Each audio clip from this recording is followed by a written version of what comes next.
All right, we are officially going. Who plays who? I forget. I'm Garrick. Okay, I'm Yes. Rufus. Okay. Yes. Cool. All right. Converting Savages. Scene 1. I'm probably not going to even post this online because it's going to be long, and I don't have enough space on my SoundCloud account to do that. Okay. Meh. But it'll exist. Maybe I'll put it on YouTube as just an audio clip. Or I won't. Scene 1. Half this recording is you deciding what to do. Deep down in the hold of a steamer ship, there's hay and sawdust spread across the ground to absorb excess water. Empty packing crates and scattered bits and bobs meant for repairing ships lie in the hold. Life preservers, blankets, buckets, part of a broken salvaging hook, even an old derelict lifeboat and oars had been forgotten down in the hold. Then, a sound. Not a sound one should hear in the dark hold of a steamer ship. A whisper. Another whisper. Like someone trying to get another's attention. Garrick.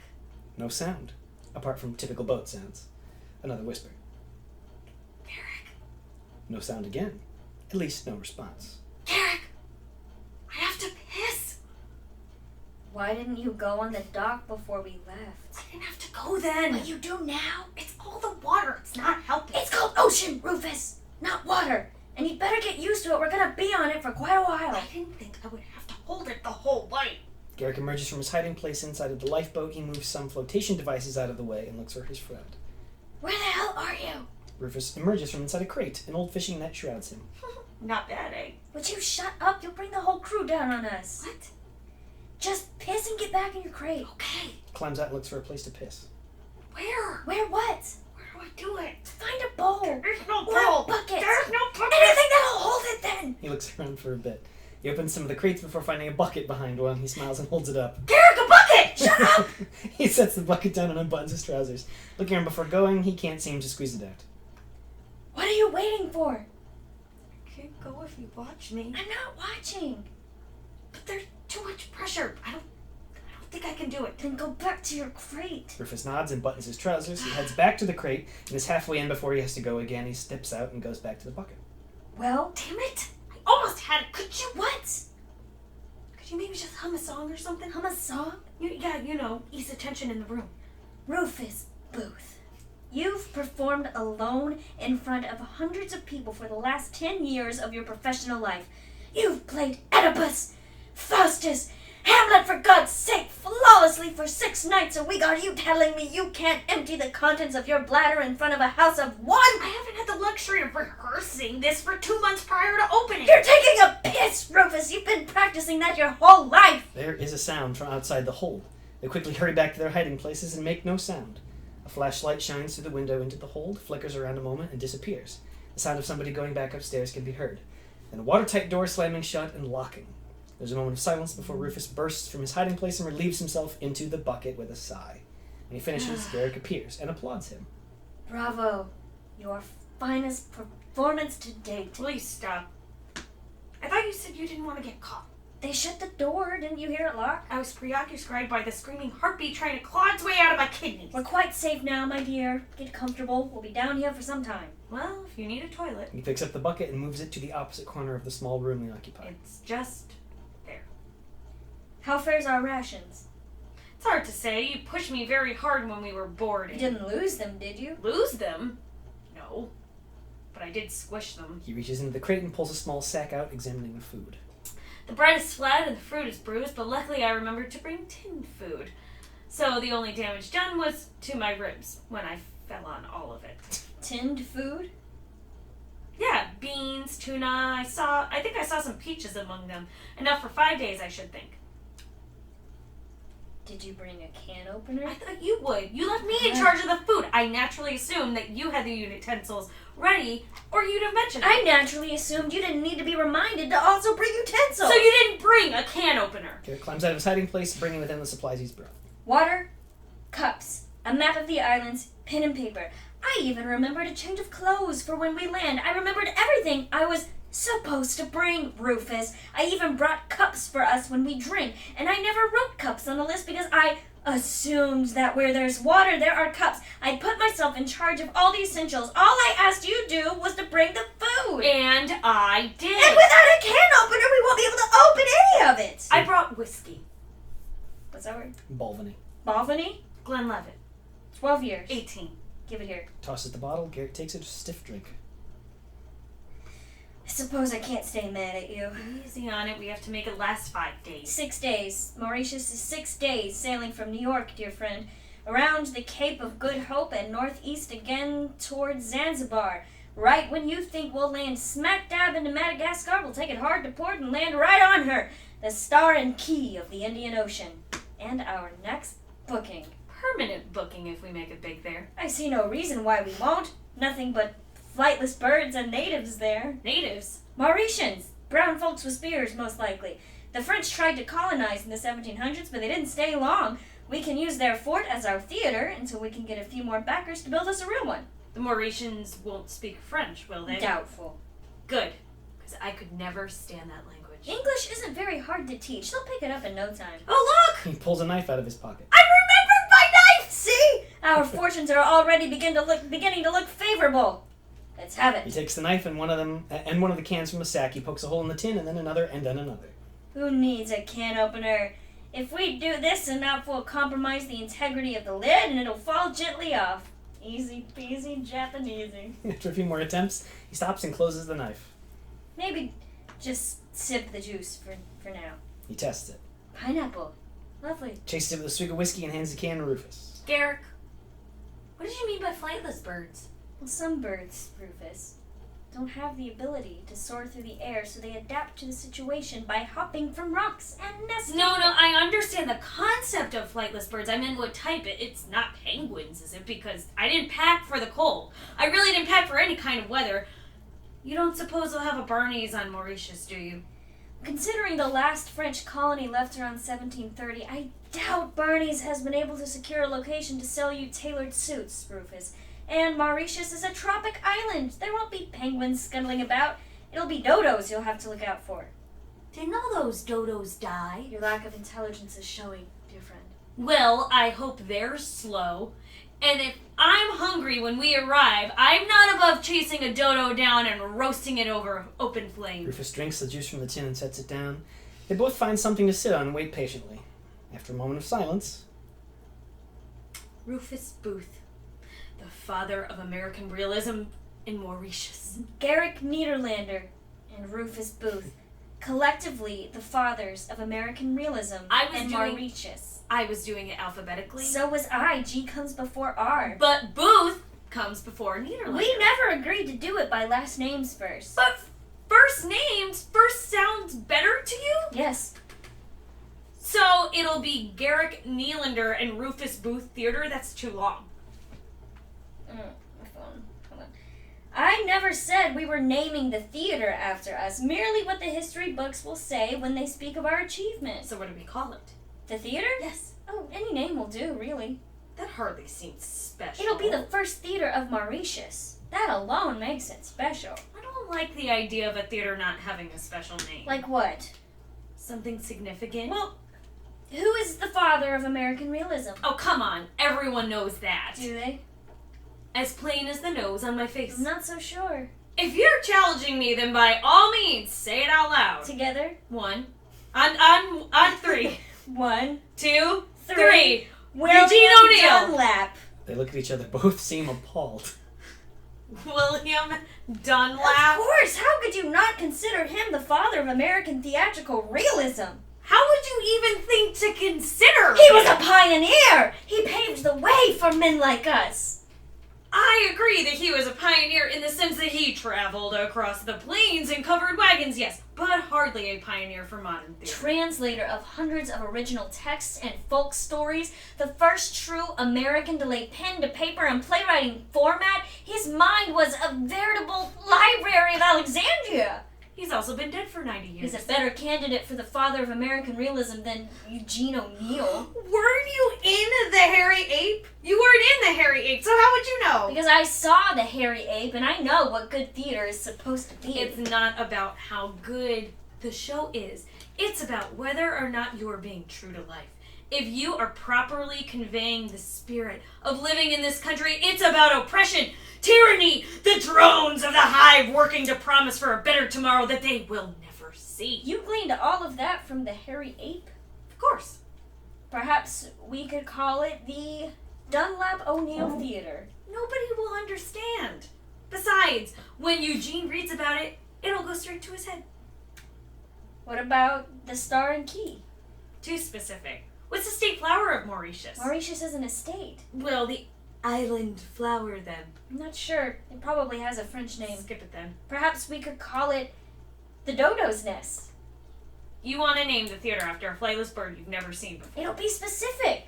No other theater in the world will have been named that. Didn't Darwin land the Beagle on Mauritius? Did he? I thought he sailed the Galapagos. I think I remember reading about him eating flightless birds. Well, we'll call it the Darwin Theater then. You sure? A man of science and discovery. Who is more realistic and fitting that can match the kind of theater we strive to perform? Make a fine point. The Darwin Theater it is. They shake.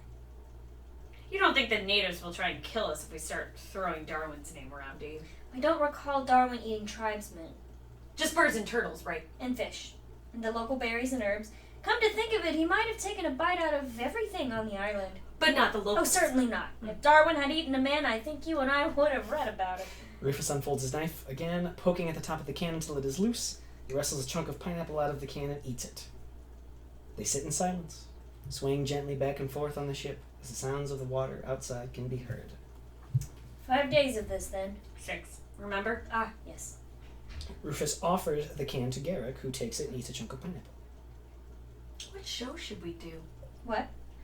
When we get there to Mauritius, what show are we doing? Surely you must have thought about it before this adventure.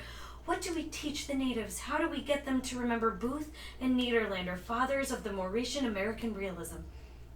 Nederlander and Booth. That's not alphabetical. Reverse alphabetical.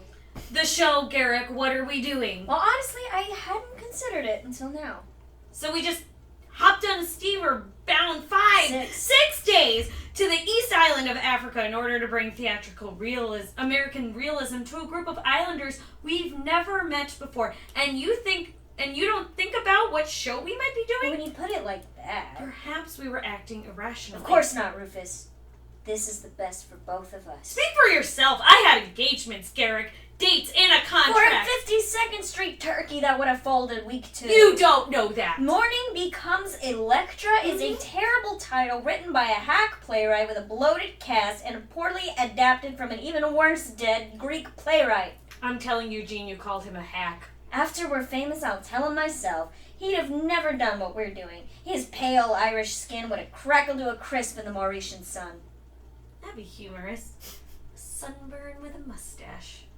Perhaps he'd write a play about it. He could call it Ultraviolet Becomes Eugene. The play, Garrick. Yes, all right. He ruminates while chewing pineapple.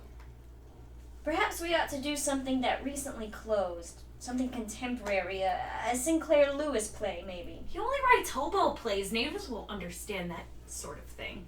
Our American cousin, then, Tom Taylor. Too English. Besides, the man was killed during that show. An actor? The president. Oh, yeah. Shakespeare. What's American about Shakespeare? What is it? Artaud. Artaud? Too bloody. I don't want them getting any ideas. Well, why don't we just do the Hairy Ape? I brought the script along with me. What on earth possessed you to bring that script with you? Just a bit of light reading. Oh, sorry. Ruminating, I realized I wrote the wrong play later on in the act. Garrick swats the script out of Rufus's hand. Rude.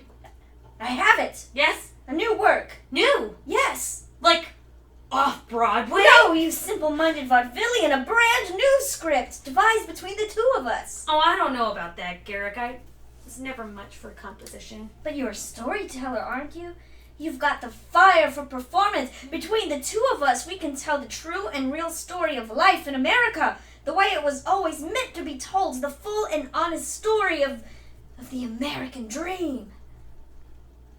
How? Garrick motions for the whiskey and takes another small sip. I'll show you. He stands and starts organizing the junk in the ship's hold. Rufus watches him and speaks. Are you sure we can do this, write a play in 6 days? I mean, it took Eugene almost half a year to come up with the outline for Morning Becomes Electra. That's because Eugene spent half of that year at the bottom of a pint glass. Now hand me that net. He does. We can do this, Rufus. It doesn't need to be long, it just needs to be understood, which means we'll have to do this with as few lines as possible in order to make it easier for the natives to perform. Do you think they know any theater? I doubt, Mr. Booth. that they've had the good fortune of sitting through your Othello. But I gather that they understand the concept of theater. Surely some of them will be storytellers. My Othello was rather good, wasn't it? My dear, when I saw you backstage, I mistook you for a legitimate Moor. You're too kind. Our story, dear boy. Huh. What shall we tell? The story of our American civil strife? Our participation in the Great War, the Dust Bowl, ragtime? I have an idea. Let's have it. An older man who loves to read.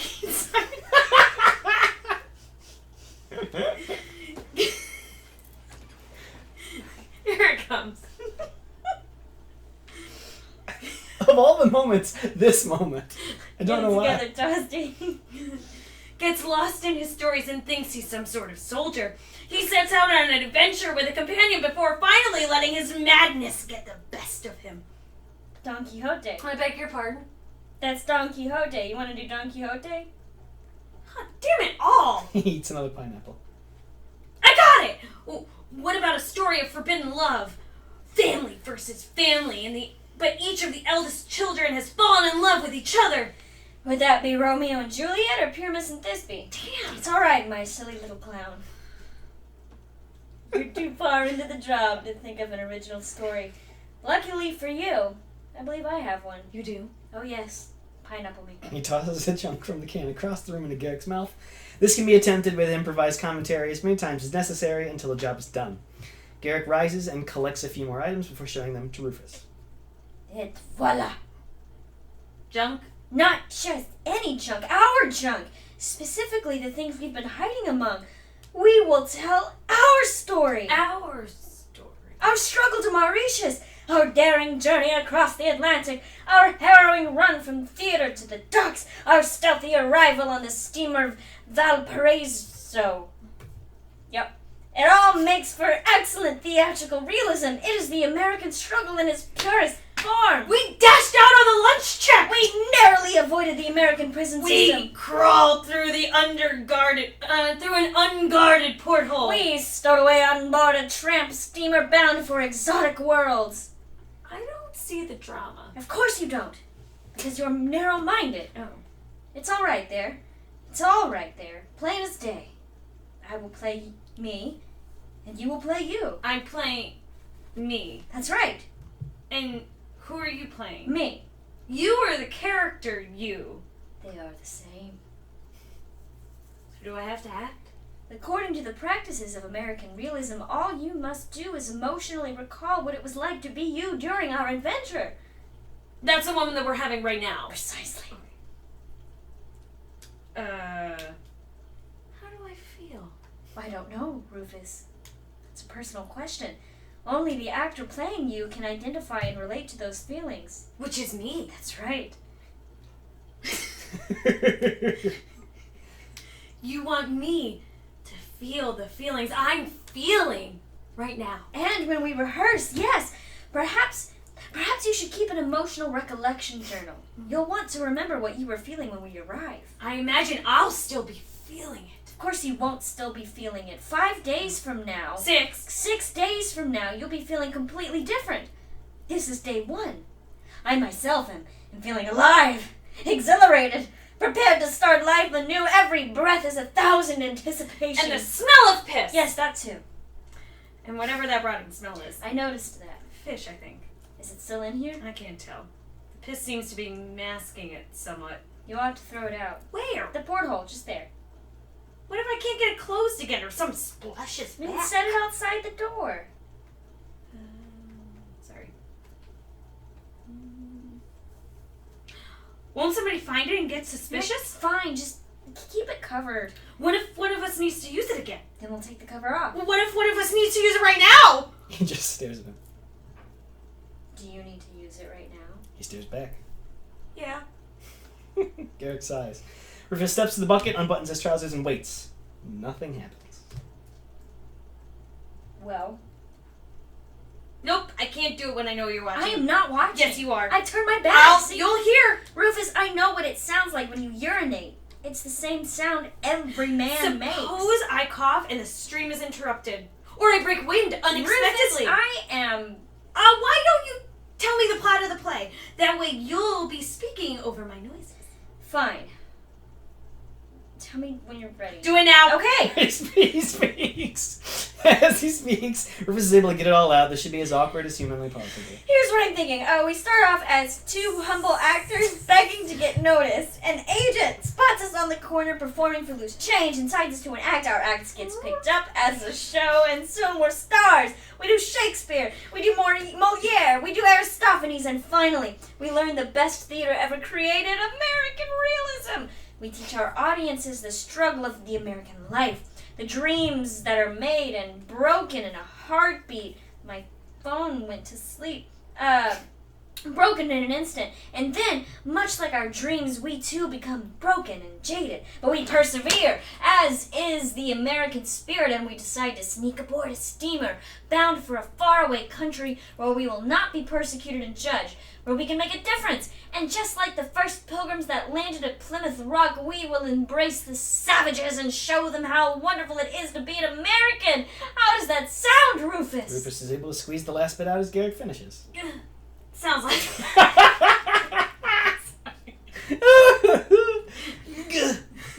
Sounds like a lot of work. But it also sounds slightly fictitious. We weren't discovered begging on the streets. We studied in college. Every opportunity was set before us. It's called theatrical embellishment. It's in Aristotle's Poetics. In order to tell the best story possible, some circumstances must be altered to lend to dramatics. I don't think Aristotle said that. You want to put on a good show, right? Right. Then work with me. But this is supposed to be real. Of course, we're working in American Realism, the greatest genre produced in theater. And how do you expect to include the meeting of the savages part when we haven't met them yet? Wouldn't that be fabrication? My dear Rufus, when you put the doublet and hose of Hamlet on, are you suddenly transplanted to the era of Queen Elizabeth? No. Have you ever actually been brutally beaten by a gorilla or any member of the great apes? Thankfully, no. Then I think it will be safe for us to suspend our disbelief, even if only for a moment. After taking a sip from the whiskey bottle, Garrick corks it and grabs the bag of food. We'll begin at the beginning, shall we? What are you doing? Act 1. Scene 1. You and I, the starving artists that we are, must steal the food for our journey. But we didn't steal that. That came from our For the dressing sake room. of storytelling, Rufus, we must make the beginning compelling. How else will anybody view us as the underdogs if we started the journey with everything we needed from the beginning? Garrick opens the porthole and sets the bag of food in it. Just, be careful. Oh, please, do you seriously think I'm going to let our rations for the journey fall out of that hole? I may be just an actor, but I'm not a predictable actor. The porthole will serve as a corner shop. You and I will sneakily steal the supplies and get away before anybody notices. And that's how we're going to begin our play, by stealing food. What are we doing, Les Miserables? Our costumes will reflect our status. We'll begin in rags. Here, He tosses a bit of netting to Rufus. put it on and steal that food, but be honest about it. You really want that food. Your stage, sir. Rufus sighs, drapes himself with the net, and stands. Makes a grandiose display of being poor and cold, then stumbling upon the food. And he grabs the bag from the portal and runs off. Garrick claps. Wonderful! Again, this time really show me your desperation. You haven't eaten in a week. I'd be dead then. Then play that. We're looking for realism. Show me on the verge of death. Oh, very well. Rufus takes the stage again, gently stuffing the sack of food into the portal. He staggers around, coughing and wheezing, with his hands out like a beggar. Then he stumbles upon the food and collapses. He crawls desperately towards it, reaching to it as Adam reached out to God on the ceiling of the Sistine Chapel. Then, in one final dive, he snags the bag of food and scrambles off. Garrick stands again. Lovely, Mr. Booth, truly lovely. Again. I want to see what you intend to do with the food once you've stolen it. What am I going to do? I'm going to eat it. Perhaps, if you ate some of it before exiting, that'd follow through and complete the intention.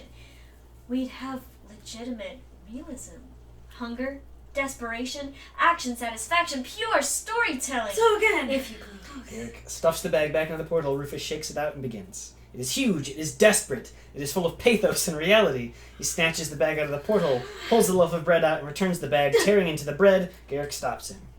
Almost. We're so close. Perhaps More anger, more hatred of the world. You wouldn't gingerly grab the bag, not with an empty belly. Not after what life has done to you. You'd pull it. Pull it hard. Garrick, please! What, Rufus? Did I drop it? No. Is it still here? Yes. I told you we'd be fine. Now do it again. Do it again! Garrick violently shoves the bag back in the porthole with the open end of the bag facing out. Faint splashing sounds are heard a moment later. Both Rufus and Garrick stare at the bag. They don't move. The bag's still there. Rufus walks over and pulls the bag back inside. He holds it upside down and shakes it. Nothing falls out. You're right, Garrick. The bag is still here. Drops the bag. Garrick sits down and sips the whiskey. He reaches into the open can of pineapple chunks and eats one as the lights fade into Act 2. Let's keep going unless you guys gotta pee. No. Alright. Let us plow ahead now. Do Do you need to pee? Alright. Just like my character. That's okay. 'Cause, You can listen, Adam. that button and it keeps going. Okay. Still playing with the software. Act 2, Scene 1. Entering new territory. It has been 2 days. A crude set has been built with the garbage that was in the hold. The bucket that has been designated as their bathroom is now very full, and dangerously close to overflowing. The smell should be just as strong enough that the audience notices it. Ow! A tiny trap has been set in the center of the room, consisting of a splinter of a boat or propping up an empty box. A piece of the net has been tied around the splinter of wood and trails off behind the set. A chunk of dried up pineapple lies just under the empty box. Then, a rat scurries in through the slightly open door to the hold. It sniffs around, noticing the pineapple, and nibbles on it. Just then, the trap is sprung and falls on the rat. Garrick and Rufus explode out from behind the set and dance with joy. Well done, Garrick! Please, Mr. Booth, it wasn't solely my ingenuity that snagged us this prize. You had a hand in it, too. Well, perhaps just a hand, yes. If you hadn't propped the stick up, I wouldn't have been able to rest the box against it. So, give your hand a well-deserved round of applause. You want me to give my hand a hand? I wasn't being literal, Rufus. Oh. I'm just saying, if we were praising my hand and it required striking the hand that we were praising with the other hand, I'm not exactly sure how that Shut up, Mr. Booth, and grab that other end. Get ready to catch our little friend if he starts to run. How did you learn to build a trap like this? I spent some time in London briefly during the war. A young girl that was always skulking around the theater showed it to me. I think she said her name was Agatha. She wrote me a poem. It was quite lovely. Some little girl named Agatha tell you how to build a mousetrap? Well, when you put it like that, it sounds absurd. Apologies, Mr. Niederlander. Absurdity is the last thing I meant.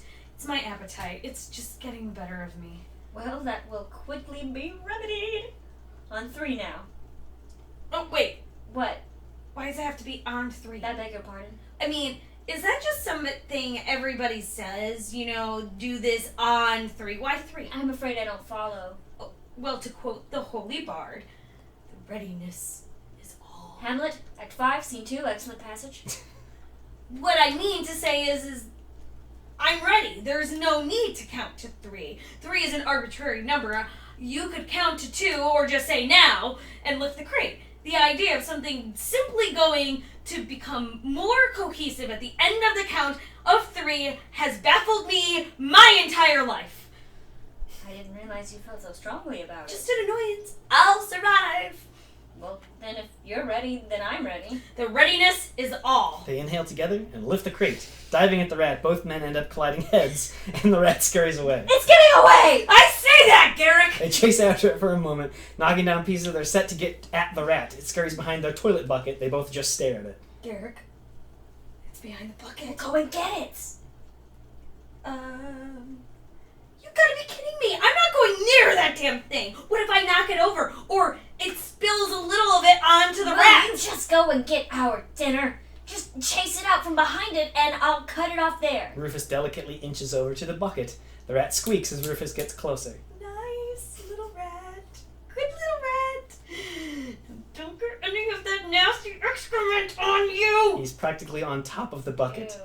He lunges at the rat, forcing it to run out from behind the bucket, right into the boot of Garrick, who stomps down on the rat's tail. The rat struggles to break free, but as it struggles, Garrick smashes it with the rowboat oar.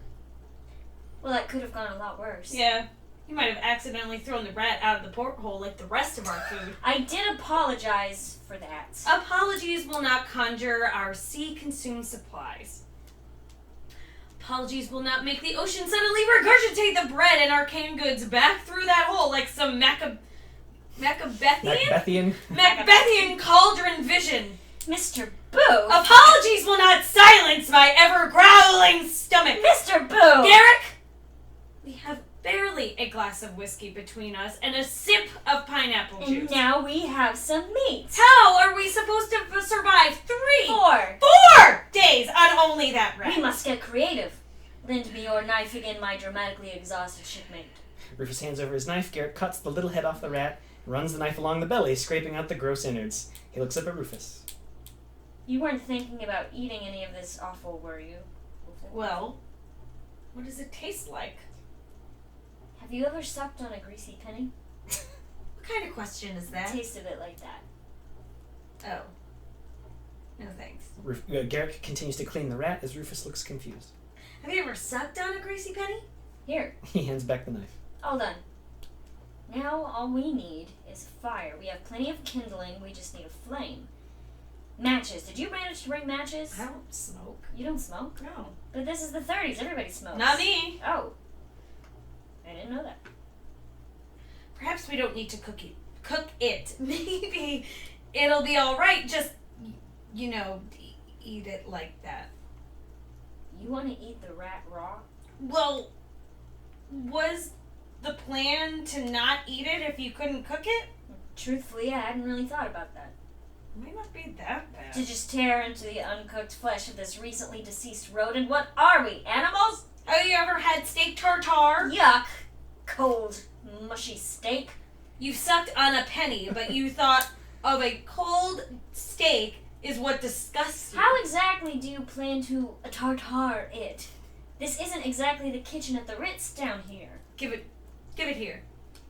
You did a fine job with the kindling. Let me handle the preparation. Takes the rat, cuts off the feet and the tail, and places it in the box. Perhaps we can further discuss our play while I'm doing this. It's going to take some time. Very well. As Garrick talks about the play, Rufus removes his shoes and socks, climbs into the box with the rat, and begins stomping it like grapes at a winery. Oh my god. Garrick watches in horror and does his best to explain his thoughts. So we have our beginning, our struggle to obtain food and avoid arrest. So now we're on the Crunch. Garrick starts to feel sick. Oh boy. We're on the ship and we face many perilous nights at sea with little food. Smush. Garrick feels his stomach rising into his throat. He forces it back down. He burps. Oh, okay. Oh, you nailed it. So we've narrowly avoided being caught from police and from sailors. So now I think our best. Squish. Garrick can taste stomach acid. He gags and coughs slightly. Are you alright? I'm fine. We're nearly finished. As am I. Thank heavens. Anyway, we survived. Well, we survived our journey at sea and land in the welcome. Oh Christ! The welcome embrace of savages Who worships us as gods and embrace our style of theatrical realism. Rufus stomps one final time with a resounding squish. Garrick dashes to the bucket and vomits mightily. He coughs and spits and waits a moment with his head hovering the bucket. Rufus watches him. Garrick? No answer. Garrick, are you alright?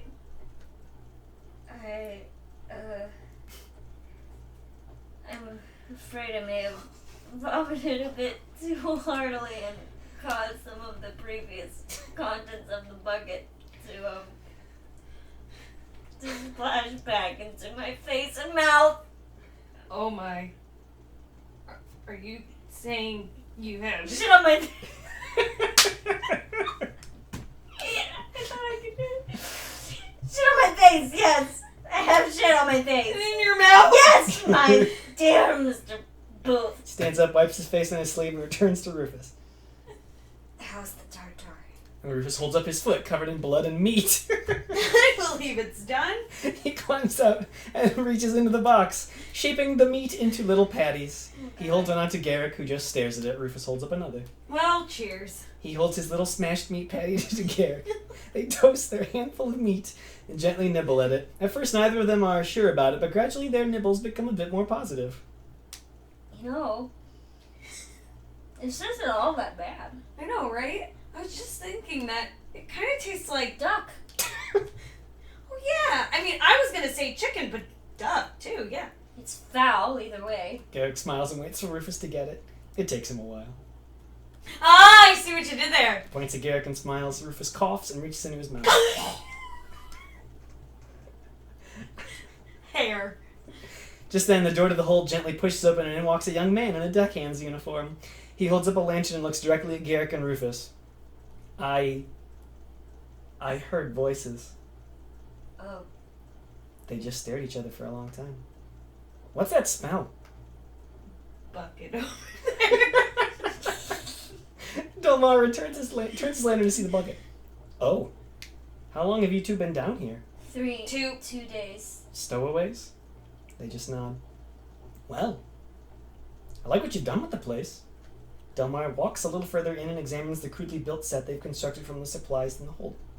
Your proscenium arch needs a bit of work, but this is an excellent playing space. It's a pity you can't build some kind of fly system with that netting. It'd be fun to be able to bring backdrops in and out. Rufus and Garrick just look at each other. How did you know that it was a set? What couldn't be more obvious? You have an entrance and an exit, a stage lip, wings. It's quite beautiful. Allow me to introduce myself. Garrick Niederlander, artistic director of the Darwin Theater. Darwin Theater? I've never heard of it. You will soon enough. This is my colleague, Rufus Booth. Enchanted. They all shake hands. The name's Delmar. I studied briefly at l'École Internationale de Théâtre in Paris, but before getting hired as a deckhand. Paris? That sounds lovely. Have you been to Paris? You'd love it. There's so much to be learned there. Many different genres, all of them wanting to be the next big thing. There is only one big thing, my lad, and that is realism. Realism? American theatrical realism. Perhaps you've heard of it.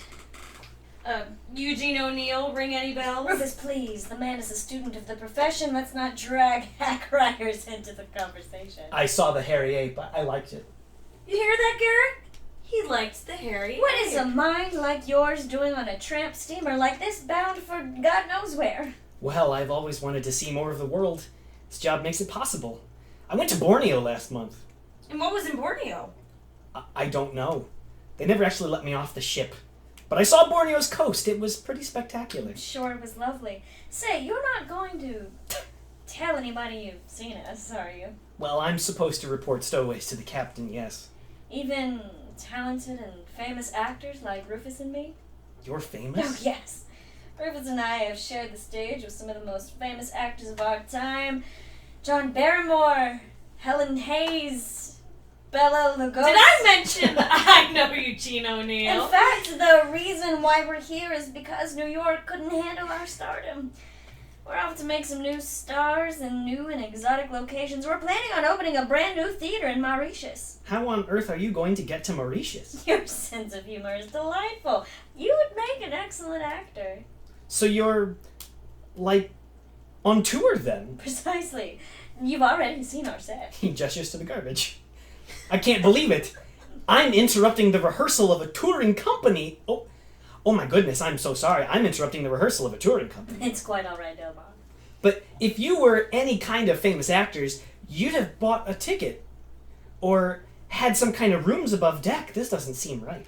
We're not exactly swimming in money right now, my boy. And Garrick threw all of our supplies out the window 2 days ago. Which is why I'm going to ask you for a favor on top of another favor. What is it? Keep what you've seen here secret. And if you can, bring us some food. Food. Not much, just enough so they won't notice it's gone missing. We'll only need it for a couple of days. I don't know. It's not going to be easy. Perhaps if we gave you something in return. How does a role in our new play sound? You'd cast me in your show? Without hesitation, you could be the reluctant but helpful deckhand who saved our lives on our long and perilous voyage. Oh my. It sounds so rugged. And you'd play it 8 times a week for the clamoring savages we'd call an audience. They'd just eat you up. Garrick pinches Delmar's cheek. I have always wanted to be an entertainer. Deal. He shakes Garrick's hand. I'll see what I can secure from the kitchen and return it on my next watch. In the meantime, will you two be all right? Rufus holds up the mashed meat patty and takes another bite. Oh, yeah. We'll be fine. Me, an actor. What a dream! He scurries off, leaving Rufus and Garrick alone again. I hope you know what you're doing. The kid will bring us food, and all we have to do is let him have a small role in the show. We lose nothing. In fact, we gain another investor in our theatrical endeavor. What if he's better than us? Impossible. He went to school. He's been to Paris. He knows things. We went to school as well, my darling simpleton. Only we didn't need books and pencils. We learned through empty bellies and sore feet, through memorizing lines and staring into footlights, through shouting in amphitheaters and sweating in masks. That was our education. I suppose. I still don't like him. Well, then perhaps we kill him. What? His character. Suppose we kill him off. The ship lands, he betrays us, and we kill him to make our escape. It'd make an excellent end to the second act. The natives discover the ship, they realize the sailors have come to enslave them, and we slaughter the sailors in order to liberate the savages. My God, that is epic storytelling. But that's not real. How so? Well, none of this happened. He hasn't betrayed us. We haven't killed anybody, and the natives certainly haven't embraced us. We'd be making it all up, and none of it would be real. Well, my dear Booth, you still have your knife on your person. I do. Garrick motions for it. Rufus hands it to him. Perhaps we need to bring a bit more realism to the American theater. So we're gonna kill him? You had to say it, didn't you? You couldn't just let that moment linger. I'm sorry. I didn't realize you wanted some kind of pregnant pause there. Never mind, the moment has passed. Let's just not rule anything out right away. So just to be clear, you are considering murdering that deckhand. I am wondering what it might be like to murder the deckhand if he happens to betray us. And if he doesn't betray us? Then we will alter the ending. The play is not set in stone, Rufus. We should be flexible. Now, back to each other. Now, back to rehearsal. We cling to each other, desperately hoping for food. They sit down together and hold on to each other. The lights dim. Scene 2. Rufus and Garrick are asleep, leaning against each other. The door to the hold gently creaks open, and Delmar shines his lantern into the room. He whispers, Garrick.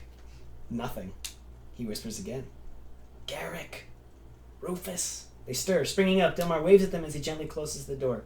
It's me. I've returned as I said I would. Oh, thank God. Rufus, look.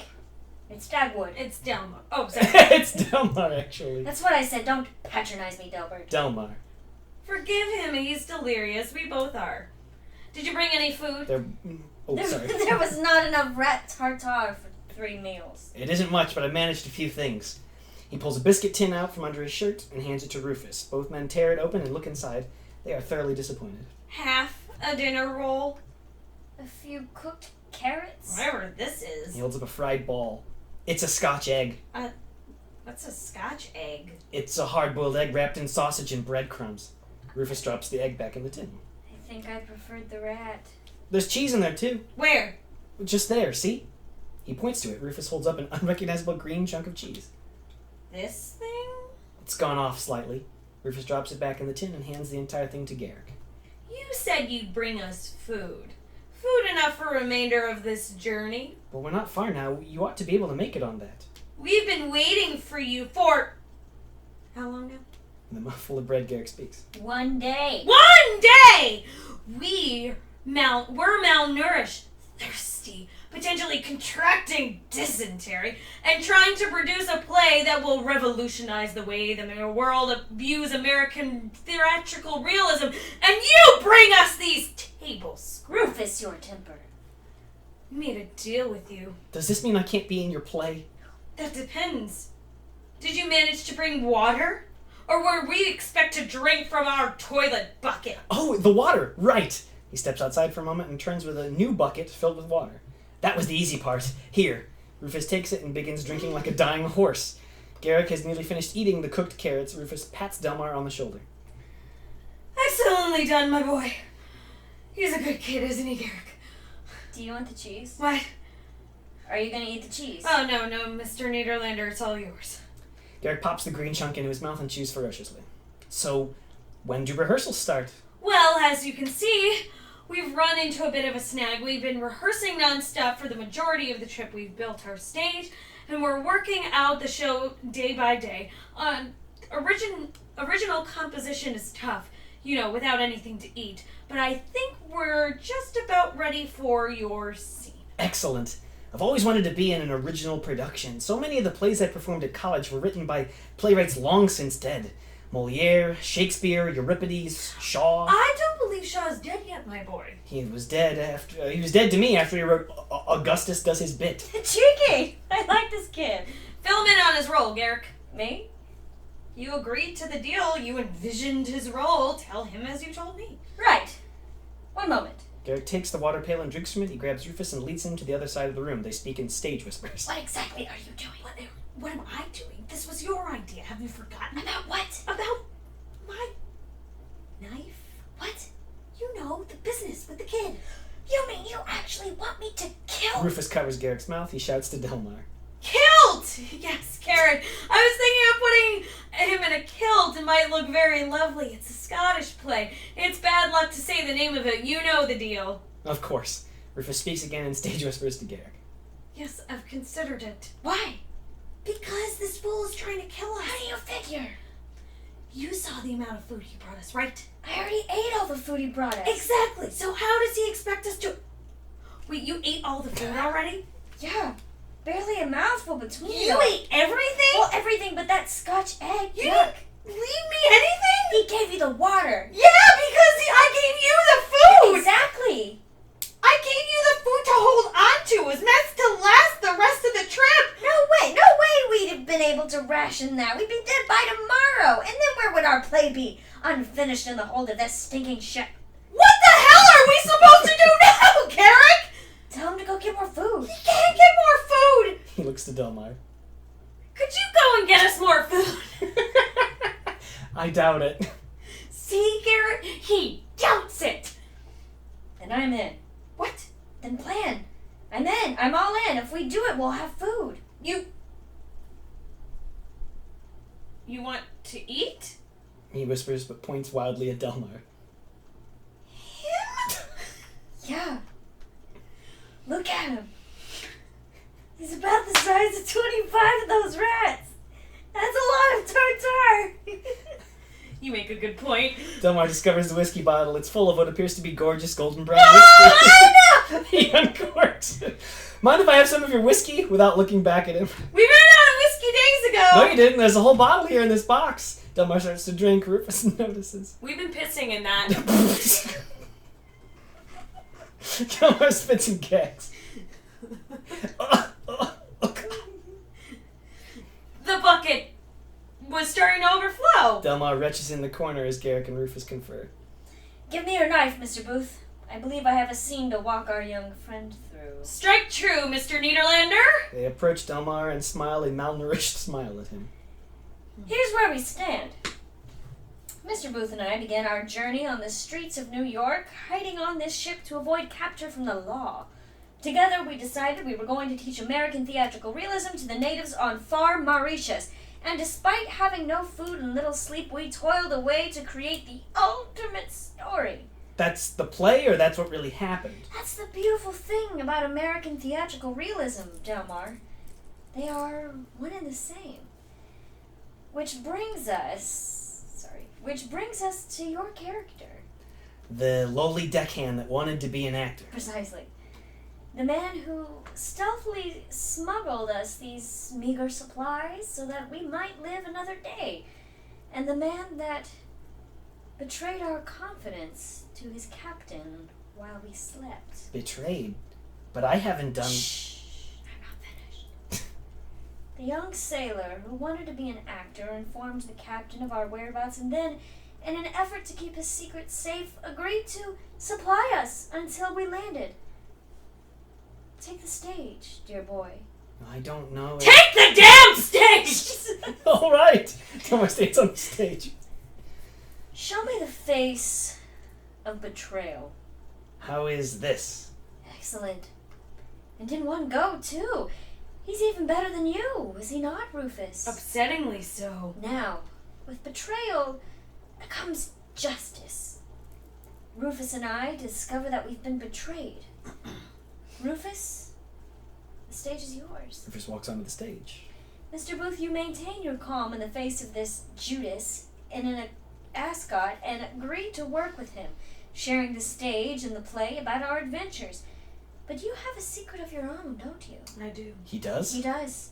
He knows that while he shares the stage with the young sailor, that his colleague is preparing for the slaughter. Who's getting What's getting slaughtered? Not what, but who. You must know, dear boy, as a student of theater, that no villain ever truly gets away with his crime. And I'm the villain of the piece? Oh, in this play. Oh, nope, that's you. In this play, yes. But you'll be playing 2 roles. You'll also be tomorrow's meals. 2 roles? Garrick snaps open the knife and stabs Delmar in the stomach. Delmar gasps. What's that word? Ducket. Ducket. Yes. Dead for a ducat! Dead! Sorry, my thing's going down. A hit! A very palpable hit! He pulls the knife out. Delmar touches the wound and looks at the blood on his hand. A touch, I do confess. Garrick stabs him again, forcing Delmar to the ground. They both back away from the sailor as he gasps for air and thrashes gently on the ground. Garrick comes to his senses for a moment. Oh, God. What have I done? I didn't think he'd still be alive. I admit, I expected death to embrace him quicker. We have to do something, Rufus.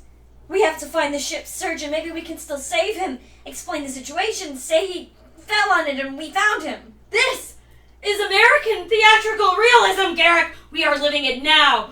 We said we were going to kill a man, and by God, we will finish the job. Yes, but we haven't killed him. We've only wounded him. Must we watch him bleed to death to satisfy Thespis? I drank my own piss this morning to keep from dying. I no longer believe in Thespis. As they argue, Delmar tries to crawl towards the door. I shouldn't have done it. It was wrong of me to want to kill a man. If we don't kill him, neither of us will make it. We have to eat, and he's the only one who knows we're down here. I doubt anyone even knows he's down here. I'm feeling so many emotions, Mr. Boo. Then hang on to them tightly, Mr. Nederlander. We will need to find them again if we are to perform this bit to the natives. Emotional recall is one of the most effective tools in the practice of realism, and by God, our play will live long enough after we're dead. Rufus grabs the oar that they used to kill the rat and pushes Garrick out of the way. He stomps on Delmar's ankle to keep him from crawling any further, and then one swift swing brings the oar down hard across the sailor's head. Crunch. Delmar stops moving. Rufus sighs. Say what you will about Eugene's plays, but he never had the stones to kill somebody in order to get them staged. Father of American realism, indeed. He tosses the oar aside and drags Delmar's lifeless body behind the set. Garrick just stares in horror. Act 3! Now that they've successfully killed a man. Jesus. I'm loving this. Scene 1. The sound of the ship's horn blasts loudly. Rufus and Garrick have almost completely transformed. Their hands and faces are smeared with blood.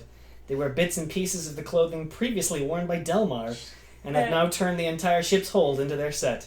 Garrick enters and addresses the audience. Both men have completely lost their minds by this point. Ladies and gentlemen of Mauritius, we have strived to bring you the apex of theater, the proverbial Jew on the crown of performance, all the way from New York City. I give to you here, exclusively in the newly built Darwin Theater, American Theatrical Realism, a beginning. At this time, if you've brought any hard candy, I insist you unwrap it now. Thank you and enjoy the performance. Steps behind the curtain, and the play begins. Rufus emerges and soliloquizes. Oh!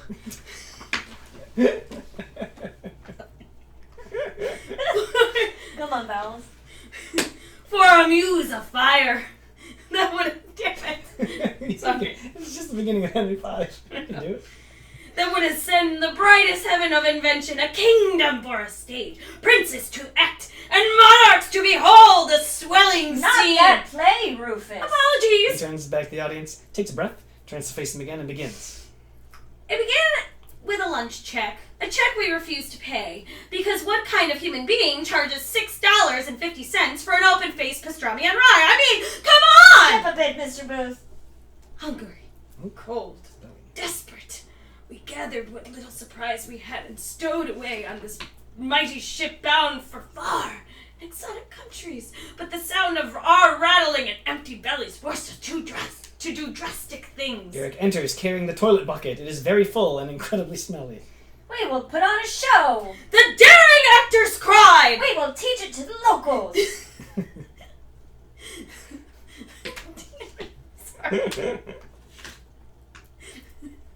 The miscreant performers decried! And it will be the struggle of American theatrical realism.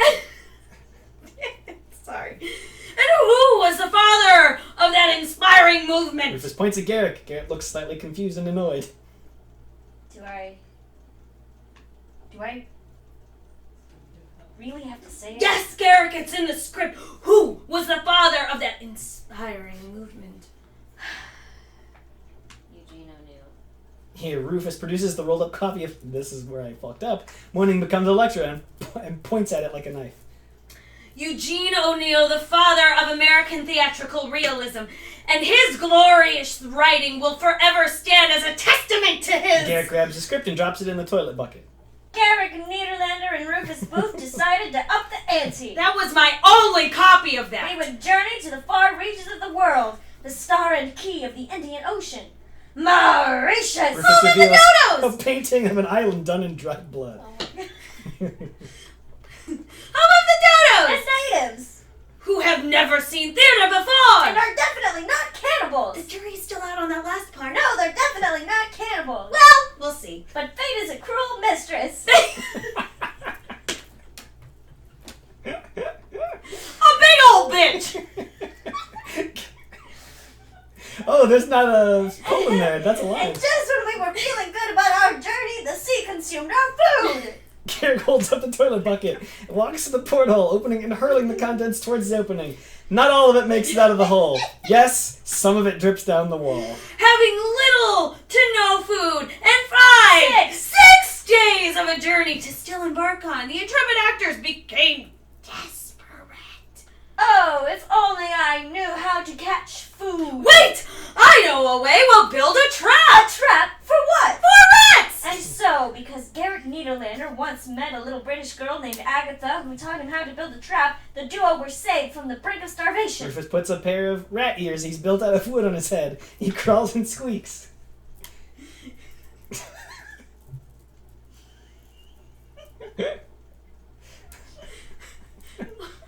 You can do this. I know. It's just a rat. Eek! I'm just a rat! I won't I will walk under this trap because I have a small and malformed brain! Eek! Then wham! Garrick picks up the oar and strikes Rufus across the back with it. Rufus, it's legitimately hurt. Down came the trap and our food was ensnared. Oh, Garrick, that really But hurt! lacking essentials like fire and silverware, we were unable to cook our feast. However, Mr. Booth would not be confounded. I think I might have broken something. Stand up, Rufus. We have an audience. You're making me look bad. He pulls Rufus to his feet and swats the rat ears off his head. How did you save us, Rufus? I made a rat tartare! rat tartare! A delicious combination of rat meat and ingenuity. But mostly rat meat! Mostly rat meat, yes. There still might be something between my toes. What, really? You've been holding out on me? You still want it? We'll discuss it after the show. However, on that very fateful day when creation gave us the rat and also gave us... Garrick reaches behind the set for new props. He pulls out Delmar's head on a stick. A rat! Garrick manipulates Delmar's severed head as a ventriloquist would a dummy. Hold it there, stowaways! And we've been discovered! I'm afraid I'll have to tell the captain about the two of you. Forget it! You've seen us and we'll give you a chance to become immoral! Are you going to turn me into a vampire or something? Better! Better! How would you like to become an actor? Oh, an actor? I would never be as good an actor as Garrick Niederlander. Rufus waits. Even the line. Or Rufus both! Garrick shook his head. No, the script we wrote only had one name. Yes, but it was supposedly to say both. I already on her memorized name. it this way. Well, That's not unmemorize really it. something I know how to do. Bring us the food so we don't die. I'll bring you food right after I've told the captain what I found. Judas! Rufus picks up the oar as Garrick bowls the head to him. Rufus takes a swing and knocks the head across the room like a baseball. They celebrate. Yay! After the defeat of Dagwood, the turncoat deckhand, we landed on sunny Mauritius. Where we embraced the natives and murdered the rest of the crew. Our bloodlust could not be contained. Our gore smeared the visage, forced for the savages to no-toe to us. Kowtow. To no toe. Sorry. And we were embraced as gods. They dance in a circle, clearly a mockery of tribal dancing. Oh, Jesus. They make up native-sounding words before dropping to their knees and bowing. And it was here, on the beach of Mauritius, using the salvaged bits of the steamer, that we built our playhouse. The Darwin Theater. And it Darwin was, Theater.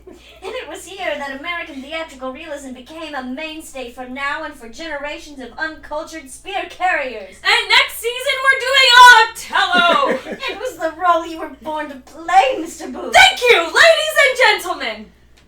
Good night. They bow. They collapse. For a long time, they do not move. Then, there is the sound.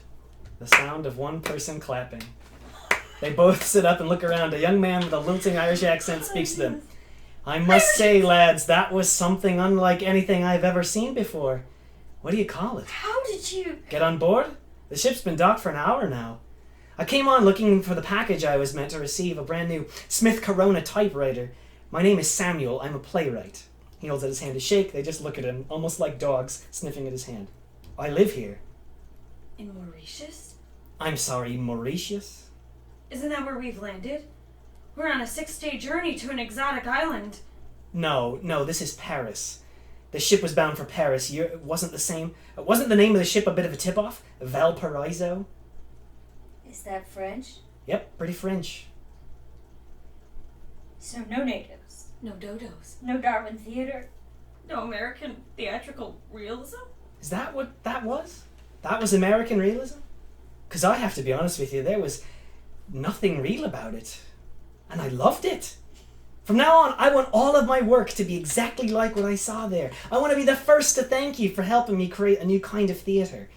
Existential surrealism. Or perhaps absurdism might be a better name for it. Or perhaps both. I mean, I know the Dadaists and other avant-garde artists have been dabbling in this kind of thing, but I really think I can grab what you've done here and make it my own. Thanks, gents. I'll be seeing you around. He pats him on the head and leaves. They are alone again. How do you like that? Some little Irish kid living in Paris stole our style. And it's not even what we wanted it to be. I mean, is that technically even stealing? I suppose not. I just hope, if the time ever comes, he won't be a prick about letting young artists play with his material. They pull themselves up and brush each other off. Paris. City of Angels. That's Los Angeles. Not Paris? No. What's Paris? The City of Light. I thought that was believe. New York. Nope, it's Paris. So do you want to get a cup of coffee and a croissant? Do you have any money? No. Neither do I. They attempt to wipe the blood off of their faces. Suppose we steal a coffee and a croissant and make a run for it. Hop a ship out of here. Suppose it's bound for New York. Suppose it's bound for Mauritius. True. We could still be Booth and Niederlander, pioneers of American realism in Mauritius. Niederlander and Booth, pioneers of absurdism in Mauritius. I don't know anything about absurdism. Neither do I, but according to that kid, we just created it. And I bet dollars to dodos the natives wouldn't know what it was either. Worth the risk. Let's go get a croissant, Mr. Booth. He holds out his hand. I'd love to, Mr. Niederlander. Nope, you ruined it. Starts to go. Garrick starts to go. Rufus follows after him. Wait! Hold on. Garrick. I didn't mean to ruin it. Garrick! Garrick! Garrick, I have to pee again! Garrick! They trail off as they leave. The only thing left behind is their garbage set and the sound of the steamer's horn blasting once again. Thank you. Lights down. The end. Lovely. Yay. Yay! I have to say I at some point tapped into a little bit of Sydney Ray there.